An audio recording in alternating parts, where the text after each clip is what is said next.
Hello guys, అందరూ నమస్కారం. ఈరోజు క్లాస్లో మనము కంప్లీట్ బూట్ సీక్వెన్స్ గురించి మనం నేర్చుకుందాం. ఓకేనా? ఒక మొబైల్ ఫోన్లో బూట్ సీక్వెన్స్ అనేది ఎలా పనిచేస్తుంది అదంతా కూడా మనం ఫస్ట్ స్టార్టింగ్ నుంచి నేర్చుకుంటూనే ఉన్నాం కదా. ఈరోజు ఒక 5G బూట్ సీక్వెన్స్ అనమాట. ఒక హువాయి తెలుసు కదా, హానరు హువాయి అంటారు కదా, దానికి సంబంధించిన మదర్ బోర్డ్ అనేది ఇక్కడ ఇచ్చాను నేను. కనిపిస్తుందా? ఇక్కడ కనిపిస్తున్న ఏదైతే ఉందో ఇది హువాయికి సంబంధించిన మదర్ బోర్డ్ అనమాట. ఇది అవునా? ఇదేనా మదర్ బోర్డు? ఇక్కడ కనిపిస్తున్న ఏదైతే ఉందో ఇదే ఒక హువాయికి సంబంధించిన మదర్ బోర్డ్ అనమాట.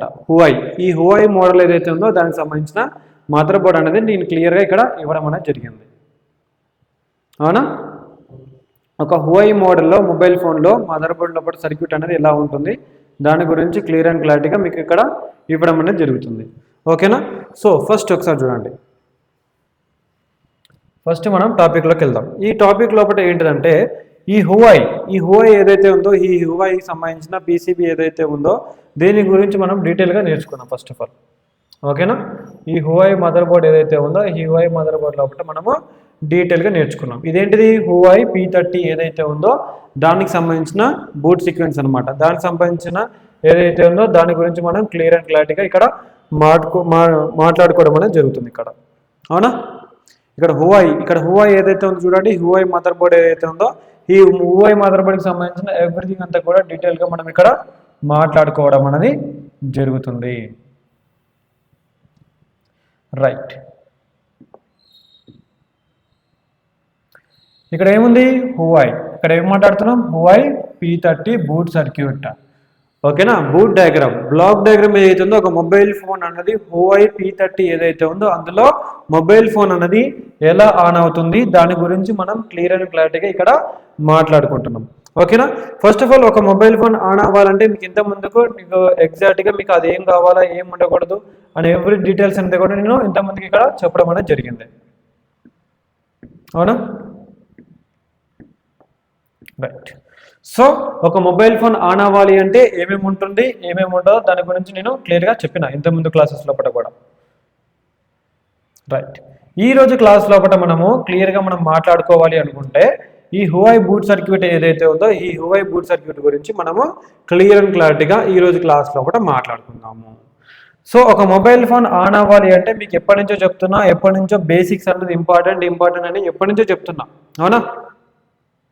సార్ నో ఒక మొబైల్ ఫోన్ ఆన్ అవ్వాలంటే 100% ఫస్ట్ ఏం కావాలా, సెకండ్ ఏం కావాలా, థర్డ్ ఏం కావాలా, ఫోర్త్ ఏం కావాలా, వాటన్నింటి గురించి మీకు చెప్తున్నాను. ఫస్ట్ ఆఫ్ ఆల్ ఒక మొబైల్ ఫోన్ ఆన్ అవ్వాలంటే మీకు ఏం చెప్పిన? బ్యాటరీ అనేది కావాలని చెప్పిన. నెంబర్ 1 స్టెప్లో బ్యాటరీ అనేది కావాలి. అవునా? నెంబర్ 1 స్టెప్లో ఏం కావాలి? బ్యాటరీ కావాలి. దాని తర్వాత నెక్స్ట్ ఏం కావాలి? DC to DC-IC అన్నది కావాలి. దీన్ని మనం DC to DC-IC అంటాము. ఇప్పుడు DC-DC-IC అనేది అన్నా ఛార్జింగ్ IC అన్నా రెండు ఒకటే, దాని కన్ఫ్యూజన్ అనేది ఎవరు కూడా అవ్వనవసరం లేదు. బ్యాటరీ, DC-DC-IC, మళ్ళీ నెక్స్ట్ ఇవన్నీ ఏవైతే ఉన్నాయో ఇవన్నీ కూడా పవర్ ICలే, గుర్తుపెట్టుకోండి. ఇవన్నీ కూడా పవర్ ఐసీలే.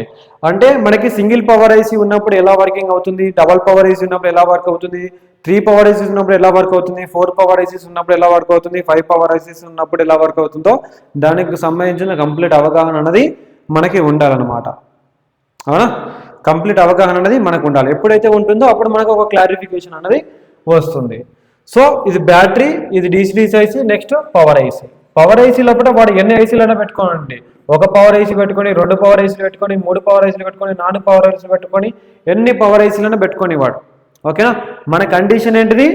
వాడు ఎన్ని పవర్ ఐసీలు పెట్టుకొని 10 పవర్ ఐసీలు పెట్టుకున్నా ఎట్ లాస్ట్ వాడికి పవర్ పంపాల్సిన వరకు సిపియుకి అండ్ యూఎఫ్ఎస్కి మాత్రమే పవర్ పంపాలి. అది గుర్తుపెట్టుకోండి మీరు. ఫస్ట్ బ్యాటరీ, తర్వాత DC-DC-IC, దాని తర్వాత పవర్ ఐసీ, దాని తర్వాత CPU, దాని తర్వాత యూఎఫ్ఎస్. ఏంటిది? Battery, DC-DC-IC, power IC, CPU, UFS. వాడు ఒక పవర్ ఐసీ పెట్టుకుంటాడా, 2 పవర్ ఐసీలు పెట్టుకుంటాడా, 3 పవర్ ఐసీలు పెట్టుకుంటాడా, 4 పవర్ వేసుకుంటా, అది ఇంపార్టెంట్ కాదు. వాడు దాని CPUకి సపోర్ట్ చేసి ఎన్ని CPUలకి ఈ CPU ఏదైతే ఉందో ఈ CPUకి ఎన్ని పవర్స్ తీసుకోవడానికి సపోర్ట్ చేస్తుందో అన్ని పవర్స్ని అది యాక్సెప్ట్ చేస్తుంది అనమాట. అవునా? ఒక పవర్ ఐసీ పెట్టుకున్నా సరే, 2 పవర్ ఐసీలు పెట్టుకున్నా సరే, 3 పవర్ ఐసీలు పెట్టుకున్నా సరే, దాని వర్కింగ్ మెథడ్ ఏదైతే ఉందో అదంతా కూడా సేమే. ఓకేనా? ఫస్ట్ ఆఫ్ ఆల్ మనము ఈ సర్క్యూట్ ఏదైతే ఉందో ఈ సర్క్యూట్ కనుక మీరు కరెక్ట్గా అబ్జర్వ్ చేసినట్లయితే step by step, pin to pin, point to point ఏదైతే ఉందో మనము ఇక్కడ నుంచి ఈ ఐసీ నుంచి ఈ ఐసీకి పవర్ ఎలా వెళ్తుంది, అర్థమవుతుందా? ఈ ఐసీ నుంచి ఈ ఐసీకి పవర్ ఎలా వెళ్తుంది, మళ్ళీ ఇంకా ఈ ఐసీ నుంచి ఇక్కడ కనిపిస్తున్న పవర్ ఐసీలకి పవర్ ఎలా వెళ్తుంది, అండ్ మళ్ళీ ఇంకా మెయిన్ పవర్ ఐసీకి పవర్ ఎలా వెళ్తుంది, అండ్ మళ్ళీ ఈ 3 పవర్ ఐసీ 4 పవర్ ఐసీలు ఏవైతే ఉన్నాయో ఈ 4 పవర్ ఐసీలు కలిసి సిపికి ఎలా పవర్ పంపిస్తుంటాయి. ఓకేనా? ఈ 4 పవర్ ఐసీలు సిపియు కి పవర్ ఎలా పంపిస్తుంటాయి, వీటన్నిటి గురించి ఈరోజు క్లాస్ లోపల క్లియర్ అండ్ డీటెయిల్గా pin to point to point మనం నేర్చుకుందాం. ఓకేనా?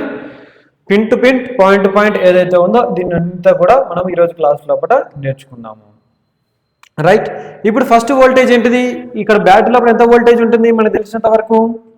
బ్యాటరీ లోపల ఎంత వోల్టేజ్ ఉంటుంది, బ్యాటరీ లోపల ఎంత వోల్టేజ్ ఉంటుంది చెప్పండి. 3.7 నుంచి 4.2 వోల్టేజ్. అవునా?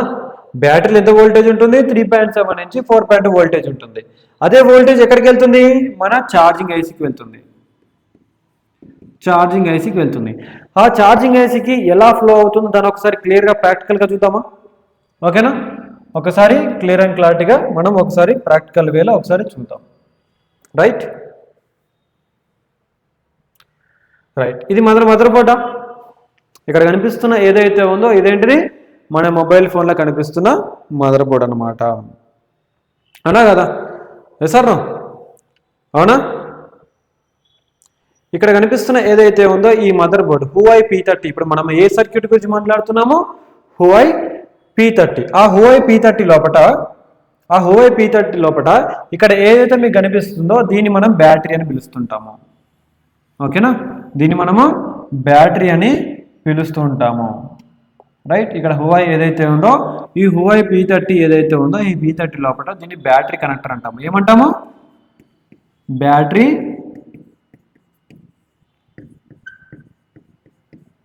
కనెక్టర్ అంటాము. అవునా? ఈ హువాయి P30 లోపల మీకు ఏదైతే చూస్తున్నా దీన్ని ఏమని పిలుస్తాం మనము, బ్యాటరీ కనెక్టర్ అని పిలుస్తాం. మనము ఏమని పిలుస్తాము, బ్యాటరీ కనెక్టర్.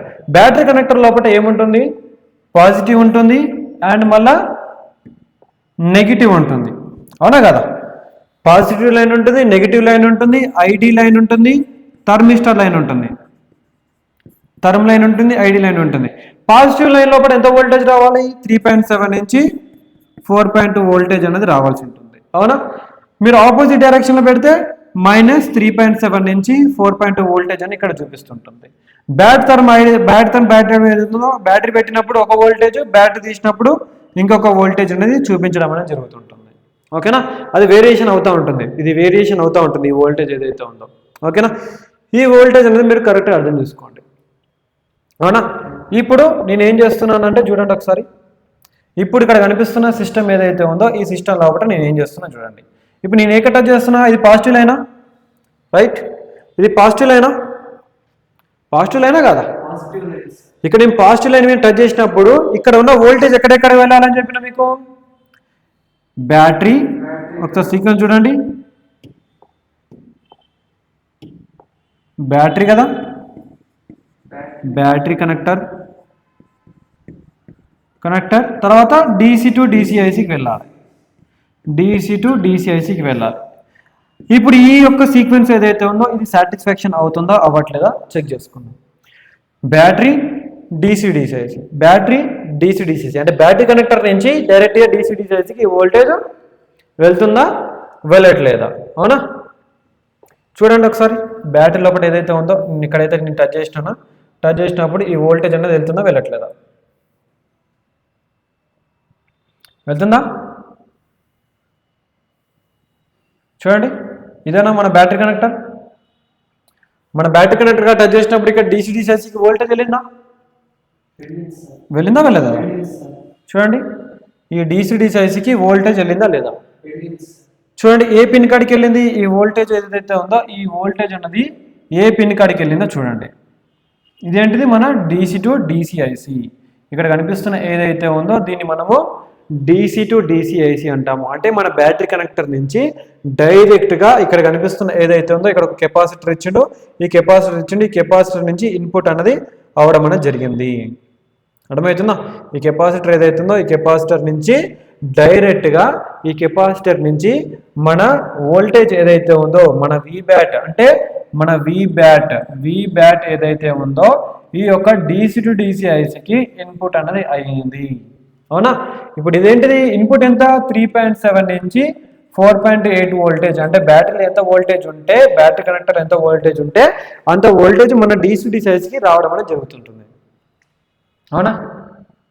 సార్ మన డీసీ సైజ్కి ఇన్పుట్ అయింది.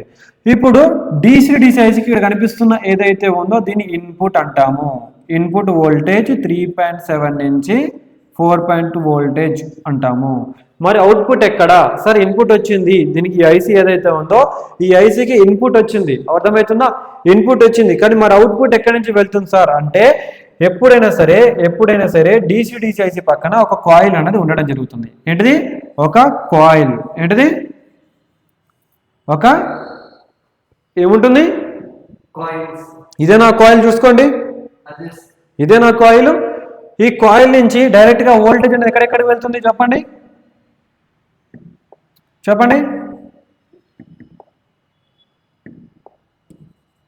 ఈ వోల్టేజ్ ఏదైతే ఉందో ఎక్కడెక్కడికి వెళ్తుంది చూడండి. ఇక్కడ కనిపిస్తున్న వోల్టేజ్ ఏదైతే ఉందో ఎక్కడికెక్కడికి వెళ్తుంది ఈ వోల్టేజ్ అంతా కూడా చెప్పండి. ఎక్కడికి వెళ్తుంది? పవర్ ఐసీకి వెళ్తుందా? అవునా? పవర్ ఐసీకి వెళ్తుందా?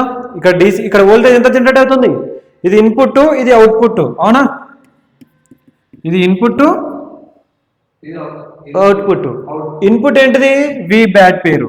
ఇన్పుట్ పేరు ఏంటిది? వి బ్యాట్ అంటాము. మరి అవుట్పుట్ ఏంటిది? విపిహెచ్ అంటాము, ఆర్ వి సిస్టమ్ అంటాము. వి సిస్టమ్ అని కూడా అనొచ్చు. దీని వోల్టేజ్ ఎంత ఉంటుంది? 3.7 నుంచి 4.2 వోల్టేజ్ ఉంటుంది. అవునా? ఇన్పుట్ ఎంత ఉంటుందో అవుట్పుట్ కూడా 3.7 నుంచి 4.2. ఇన్పుట్ ఎంత ఉందో అవుట్పుట్ అంతే ఉంటుంది. బట్ ఇది ఏంటిది?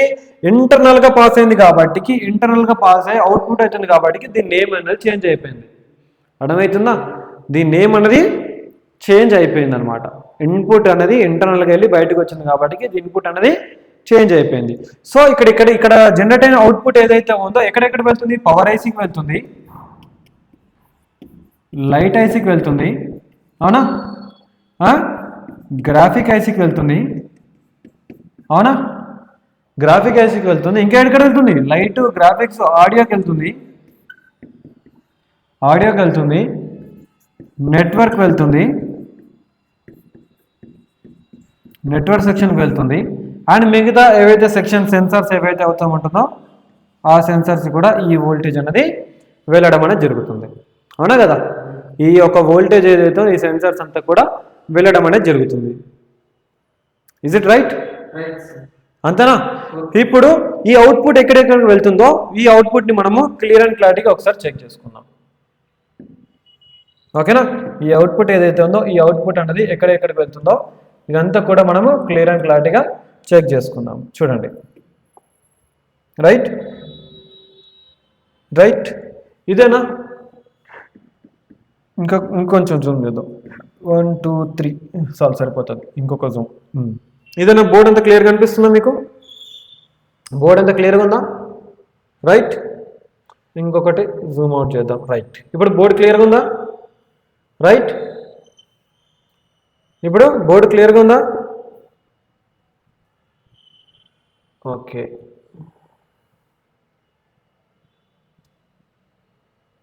బోర్డు ఒకసారి క్లియర్గా పెడుతున్నానండి. ఇక్కడ కనిపిస్తుంది ఏంటిది? Mother board. అవునా?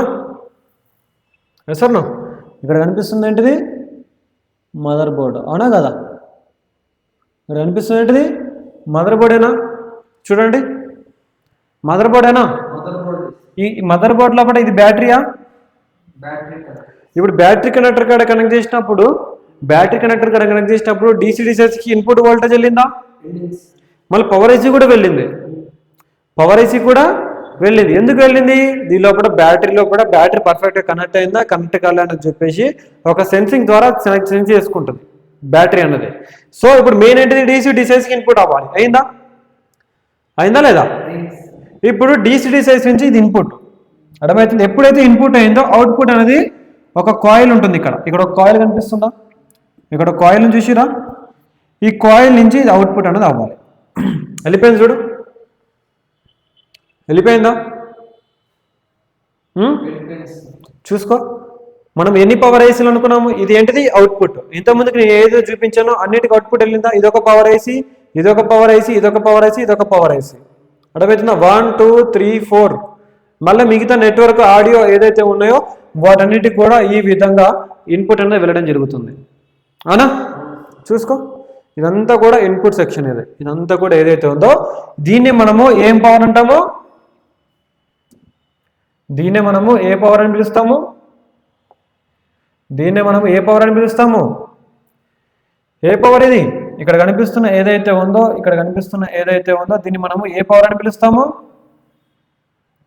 ఏ power, VPH, VPH power, VPH power అని పిలుస్తాము. ఆర్ లేకపోతే వి సిస్టమ్ అంటాము, విఎస్వైఎస్ అని పిలుస్తాము. అవునా? ఇప్పుడు ఈ వోల్టేజ్ ఏదైతే ఉందో ఇది కూడా పవర్ ఐసీనా, ఇది పవర్ ఐసీయా, అర్థమవుతుందా? ఇది కూడా పవర్ ఐసీయా, ఇది కూడా పవర్ ఐసీయా, అర్థమవుతుందా? ఎక్కడ ఎక్కువ కాయిల్స్ ఉంటాయో అది పవర్ ఐసీ అనమాట. ఇలా power IC and graphic IC, network IC ఏవైతే ఐసీలు ఉంటాయో ఆ ఐసీల విధానంగా ఇది వెళ్ళడం అనేది జరుగుతుంది. అర్థమవుతుందా? ఆడియో కానీ నెట్వర్క్ కానీ ఏవైతే ఉందో ఇదే వోల్టేజ్ అన్నిటికీ వెళ్ళడం జరుగుతుంది. మరి ఇప్పుడు సిపియుకి వోల్టేజ్ ఎలా వెళ్తుంది సార్? ఇప్పుడు మన ఏంటిది ఇన్పుట్, ఈ ఇన్పుట్ ఎలా అవుతుందో మనం తెలుసుకున్నాం ఈ రోజులో. అర్థమవుతుందా? ఈ రోజు క్లాస్లో పాటు మనం ఏం నేర్చుకున్నాం, ఇన్పుట్ అనేది ఏ విధంగా అవుతుంది. అర్థమవుతుందా? ఈ ఇన్పుట్ అనేది ఏ విధంగా అయింది. ఇప్పటిదాకా మనం నేర్చుకుంది ఏంటిది క్లాస్ లోపల, ఇప్పుడు జరుగుతున్న క్లాస్ లోపల ఇప్పటిదాకా మనం నేర్చుకుంది ఏంటిది చెప్పు. ఇప్పటి వరకు మనం క్లాస్ లోపల మనం నేర్చుకుంది ఏంటిది, బ్యాటరీలో ఉన్న వోల్టేజు, బ్యాటరీలో ఉన్న వోల్టేజు, బ్యాటరీలో ఉన్న వోల్టేజు ఈ యొక్క పవర్ ఐసీలకి ఎలా ఇన్పుట్ అవుతుందో అదే నేర్చుకున్నాము. అండ్ పవర్ ఐసీస్తో పాటు ఆడియో ఐసీ, నెట్వర్క్ ఐసీలకి ఎలా ఇన్పుట్ అవుతుందో అది మాత్రమే మనం నేర్చుకున్నాము. అవునా? అదేనా? ఇప్పుడు బ్యాటరీ ఎంతైతే వోల్టేజ్ ఉందో అంతే వోల్టేజ్ వీటికి వెళ్తుంది అనమాట. అర్థమవుతుందా? బ్యాటరీలో ఇప్పుడు పవర్ ఐసీ ఆన్ అవ్వాలి అంటే, పవర్ ఐసీ ఆన్ అవ్వాలంటే బ్యాటరీ ఎంతైతే వోల్టేజ్ ఉందో అంతే వోల్టేజ్ మన పవర్ ఐసీకి రావాలన్నమాట. ఎప్పుడైతే వస్తుందో అప్పుడు అది రెడీ అనమాట, రెడీగా ఉంటుంది ఒక మొబైల్ ఫోన్ అనేది ఆన్ కండిషన్లోకి రావడానికి. అవునా? రైటా? Yes or no? Yes or no? అవునా? అర్థమైందా? క్లారిటీ వచ్చిందా? రైట్. ఒక మొబైల్ ఫోన్ అనేది ఆన్ అవ్వాలి అంటే ఒక క్లారిటీ అనేది వచ్చింది. రైట్? రైట్, అర్థమైందా?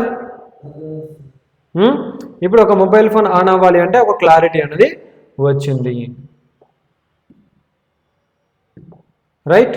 ఇప్పుడు మనం ఇప్పటిదాకా నేర్చుకుని ఏమని చెప్పినా, బ్యాటరీలో ఎంతైతే వోల్టేజ్ ఉందో అంతే వోల్టేజ్ ఇక్కడికి రావాలి, ఇక్కడికి రావాలి, ఇక్కడికి రావాలి, ఇక్కడికి రావాలి. వచ్చిందా? ఇదే నాది, ఇదే నాది, ఇదే నాది, ఇదే నాది. ఇక్కడ ఎంత వోల్టేజ్ ఉంటుంది? Good, very good. ఇక్కడ ఎంత వోల్టేజ్ ఉంటుంది? ఇక్కడ ఎంత వోల్టేజ్ ఉంటుంది? ఇక్కడ ఎంత ఉంటుంది? అంతేనా? ఇప్పుడు నెక్స్ట్ పవర్ ఎవరికి వెళ్ళాలి? సిపియుకి, యూఎఫ్ఎస్కే కదా. అవునా? వాటికే వెళ్ళాలి కదా. ఇప్పుడు బిఫోర్ దట్ ఇప్పుడు మనం ఏదైతే మనం చెప్పుకున్నామో ఇప్పటిదాకా మనం ఏదైతే సర్క్యూట్ ఏదైతే ఉందో, ఏదైతే సీక్వెన్స్ ఏదైతే ఉందో, ఏదైతే సీక్వెన్స్ మనం ఫాలో అయినామో అది ఇదేనా?